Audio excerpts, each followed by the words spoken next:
Halo, assalamualaikum warahmatullahi wabarakatuh. Kembali di channel aku. Hari ini aku mau berbagi pengalaman ke teman-teman semuanya bahwa aku itu masih gak nyangka sampai sekarang memiliki buku KIA Kesehatan Ibu dan Anak gitu ya. Gak nyangkanya tuh kenapa? Karena pada akhirnya di umur aku yang 28 tahun ini aku memiliki buku ini. Otomatis kan buku ini dimiliki oleh Bumil, berarti aku Bumil. Oke, untuk konten kali ini tuh aku mau berbagi pengalaman ya. Ternyata dapetin buku ini tuh kemarin itu ya agak ada kesulitan sedikit lah ya, karena aku itu kemarin kan bolak-balik ke Jember, sedangkan aku sekarang stay-nya itu di Malang. Dan kemarin itu awal-awal masih trimester pertama itu aku kan kesusahan makan ya, gak bisa masak juga, jadi aku perlu bantuan orang tua buat mengurus. Jadi aku sebulan kemarin di Jember habis hari raya Idul Fitri.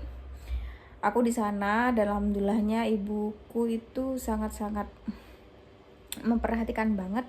Nah, pada usia kehamilan 2 bulan itu berarti 8 minggu ya, 8 minggu lebih itu aku belum memiliki buku ini karena aku belum periksa ke bidan atau ke puskesmas setempat ya. Jadi masih ragu karena kan tinggalnya itu di Malang Jember gitu ya. Nah, pas waktu itu aku pulang ke Jember itu langsung ke puskesmas Tempurjo ya. Jadi aku nanya-nanya kira-kira itu bisa apa enggak, soalnya kalau dari kakak yang udah misah dari keluarga masing-masing itu kan alamatnya di Balung, otomatis kan di Balung. Nah, kenapa kok gak ngambil buku KIA-nya ini di alamat di Balung? Karena waktu itu aku langsung pulang ke rumahku sendiri di Tempurjo gitu, jadi gak lama-lama di Balung, akhirnya di Tempurjo aja gak apa-apa. Nah, terus singkat cerita udah sampai di puskesmas Tempurjo itu aku nanya ke resepsionis ya. Itu aku nanya belum memiliki buku KIA. Terus ditanya BPJS-nya itu fasilitas kesehatannya di mana. Fasilitas kesehatannya kan sekarang pindah di Malang. Jadi kalau mau dapat buku ini gratis itu harus ganti vaskes dulu gitu, dari Malang ke Tempurjo lagi. Tapi ya aku gak mau ini ruwet dan gak mau buang waktu juga ya, akhirnya gak apa-apa bayar gitu, karena kalau gak gitu waduh masih bolak-balik lagi. Sedangkan kondisiku waktu itu gak memungkinkan, akhirnya gak apa-apa bayarnya waktu itu 85 buku sekaligus tes lab dan obat. Nah, ya seharusnya gak bayar, memang gratis, cuman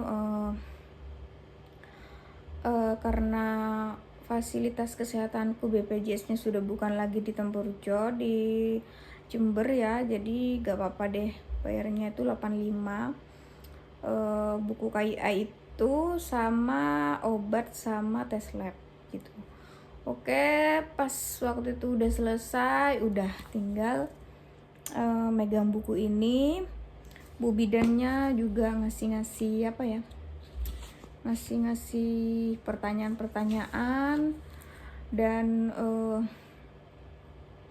ya aku jawab semua. Dan di sini aku coba pahami buku ini, ada yang diisi bidannya, ada yang diisi aku juga gitu ya.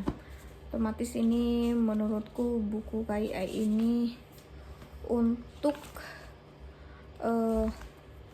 menambah ilmu calon ibu, menurut aku ini lengkap banget gitu ya. Nah, tapi ini aku dapatnya gak gratis gitu ya, berhubung BPJS kesehatanku vaskesnya itu pindah ke Malang. Jadi ini aku dapatnya gak gratis pokoknya. Nah, kenapa aku gak ngambilnya di Malang aja? Bisa saja, tapi waktu itu kan aku di Jember, jadi otomatis takut kelamaan pemeriksaannya, nunggu pulang lagi ke Malang. Jadi akhirnya nggak apa-apa di sana, di Jember sekaligus posyandunya dan yang lain-lain gitu. Nah, oke teman-teman, di sini untuk sharing-sharing sedikit pengalamanku adalah di sini untuk bumil baru seperti aku ya.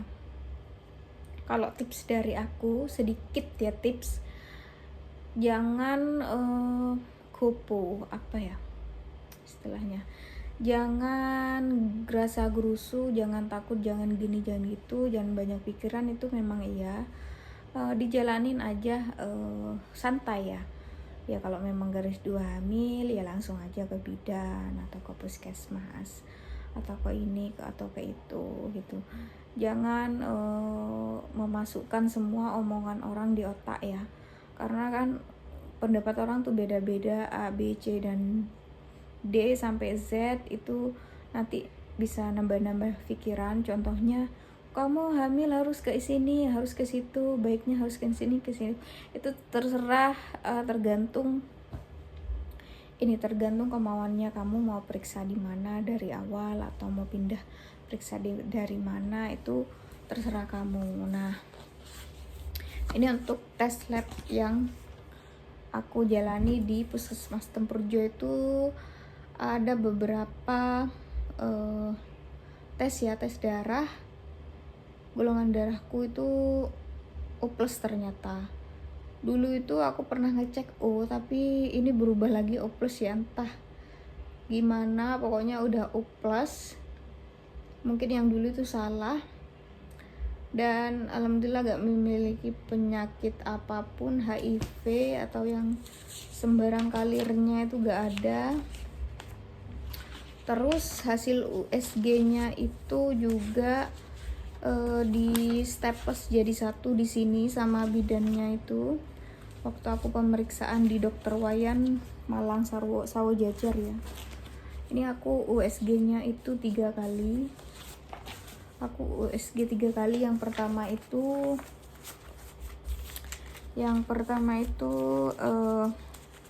hasil USG-nya itu rahim kering ya. Istilahnya dokternya segitu katanya, rahim kering. Jadi aku waktu yang telat ini aku gak head ya. Yang telat lama itu katanya rahim kering. Terus suruh kontrol lagi, dikasih obat 10 hari minumnya, USG lagi, itu ternyata ada kantung janinnya gitu. Cuman janinnya belum terlihat. Nah, yang terakhir aku USG lagi, ternyata janinnya tuh ada dan berkembang. Ini usia 8 minggu. Alhamdulillahnya udah selesai ya drama USG-an. Udah selesai. Waktu itu aku inget banget bulan puasa hanya 10 hari, selebihnya gak puasa, udah gak kuat fisikku dan badanku mengalami penolakan terhadap makanan. Jadi sulit, pokoknya sulit, tiap harinya makan itu sulit, sedangkan perut itu lapar ya. Jadi ya mau gimana lagi, dijalanin. Alhamdulillahnya bisa sampai sekarang. Namanya kaget ya awal-awal, dan ternyata menjadi seorang bumil itu tidak mudah teman-teman ya. Tidak mudah, ngadepin mood tiap harinya juga tidak mudah. Dan untungnya Akbar tuh sabar ngadepin aku ya. Support system pertama itu memang adalah suami yang pertama ya. Jadi kalau suaminya gak ngertiin, terus suaminya tuh galak, suaminya tuh gak menjaga kondisi, itu mungkin aku udah menyerah. Alhamdulillahnya. Tapi alhamdulillahnya dikasih jalan yang lancar sampai saat ini dan seterusnya ya, amin. Dan aku mau peringatkan lagi bahwa ternyata hamil muda itu ya, apalagi kehamilan pertama, itu sangat-sangat penuh perjuangan ya, bertahan hidup istilahnya. Berjuang untuk bertahan hidup karena makan aja tuh susah. Kalau susah-susah gak bisa makan tuh biasanya masuk rumah sakit diinfus pada akhirnya. Dan alhamdulillahnya aku masih kuat, tapi ya masih kuat. Dan memang Bumil itu bukan disengaja manja atau marah atau gimananya, itu moodnya memang udah gak karuan. Mual muntah itu bukan drama, itu memang sungguhan. Kadang nangis gak bisa makan, itu bukan drama. Itu udah dari badan otomatis sendiri ya. Apalagi masalah makanan tuh kadang pilih-pilih, ada yang gak suka bau bawang seperti aku mungkin, ada yang ada yang gak suka manis-manis mungkin, dan yang lain sebagainya. Kalau aku jujur penciuman itu memang 2 kali lipat lebih menyengat ya awal-awal itu gitu. Gak suka makanan yang disuka mendadak gak suka, makanan yang tidak disuka mendadak itu suka dan dipaksa gitu ya. Memang memang bener-bener perjuangan banget gitu. Ternyata menjadi Bumil itu sungguh sangat luar biasa. Tapi aku bersyukurnya itu insya Allah dikasih waktu yang tepat memang sekarang, karena 3,5 tahun itu memang aku sama Akbar dikasih waktu berdua dulu sama Allah, dikasih waktu seneng-seneng, dikasih waktu menjalani suka duka pernikahan selama 3,5 tahun, baru mungkin sekarang mentalku udah siap, baru dikasih sekarang gitu. Dan buat yang lagi samaan nih kayak aku sekarang udah di bulan Juni, udah memasuki kehamilan 4 bulan, semoga kita sama-sama semangat juga ya ke depannya menjadi Bumil, sehat selalu, gak ada halangan rintangan apapun gitu kan. Untuk selanjutnya itu aku jalanin aja dulu ke depannya.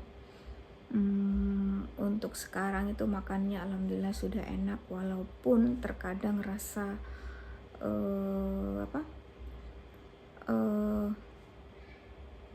rasa di mulut ini kadang tidak enak ya, apalagi kalau malam gitu ya. Pokoknya siang itu enak makannya, kadang malam tuh mulut tuh rasanya kecut gimana gitu, tapi ya sudah dijalanin.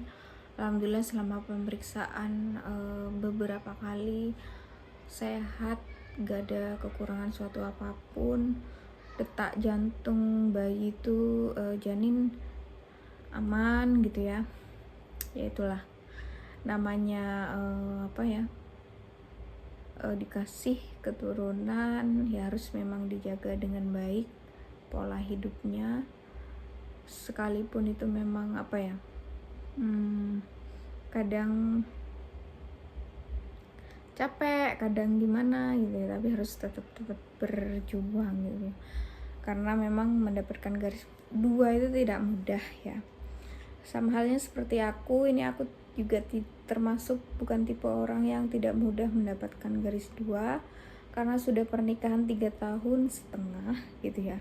Tapi aku itu selalu berpikiran positif aja. Semuanya itu yang ngatur itu yang di atas ya, yang ngatur itu Tuhan.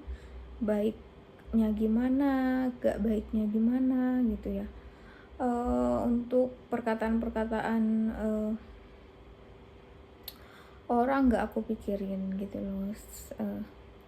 Memang begitu ya kalau hidup di dunia ini, ada aja perkataan-perkataan yang gak enak, polai gak ngene, polai gak ngono, gak gitu, gak gini, itu udah gak usah didengerin gitu ya. Oke, terima kasih yang udah nonton vlog aku hari ini. Selebihnya mohon maaf kalau ada kurang-kurangannya. di penjelasan menit awal sampai akhir. Sedikit cerita dari aku, semoga kalian yang sama seperti aku diberikan kesehatan juga sebagai bumil. Terima kasih yang sudah nonton. Assalamualaikum.